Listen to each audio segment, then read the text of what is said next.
Wait, God is working? Good morning, good afternoon, good evening po sa bawat isa. Ako si Pastor Wes at ito ang Magkape.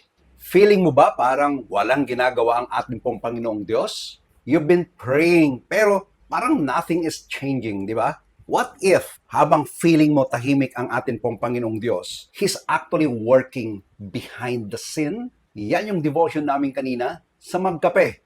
Nasa 1 Samuel chapter 1 na po kami. At nakita namin doon, si Hannah had been praying for a long time. Every year, dinadala niya ang pain niya sa ating pong Panginoon. Wala pa rin siyang anak at paulit-ulit siyang pinapahiya ni Penena. Pero pansinin natin ang sinabi sa 1 Samuel chapter 1 verse 20. So in the course of time, Hannah became pregnant and gave birth to a son. Napakahalaga ang praise na in the course of time, God didn't work according to Hannah's timeline, but He worked His perfect timing.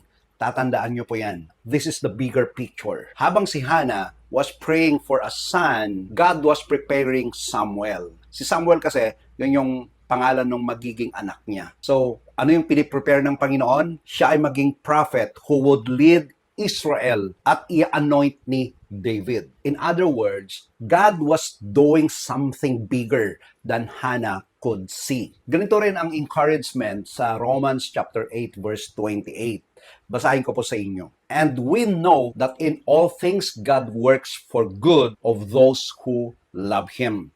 Ang keyword dito ay works. Alam niyo po sa Greek na ginamit dito ay synergy, which means working together or bringing everything together according to God's purpose. Hindi sinabi ni Apostle Paul dito na lahat ng nangyayari ay mabuti. Ang sinabi niya, God is actively working even through difficult situations to accomplish His good purpose for those who belong to Him. So, if you're in silence season today, wait, God is working. Remember this, mahal ka ng Diyos, kaya hindi ka niya iniiwan kahit hindi mo siya nakikitang kumikilos sa problema mo. Mahal ka ng Diyos, kaya ibinigay niya si Jesus Christ upang iligtas ka at bigyan ka ng tunay na pag-asa. Mahal ka ng Diyos, kaya maaari kang magtiwala na ang kanyang plano ay mas mabuti kaysa nakikita mo ngayon.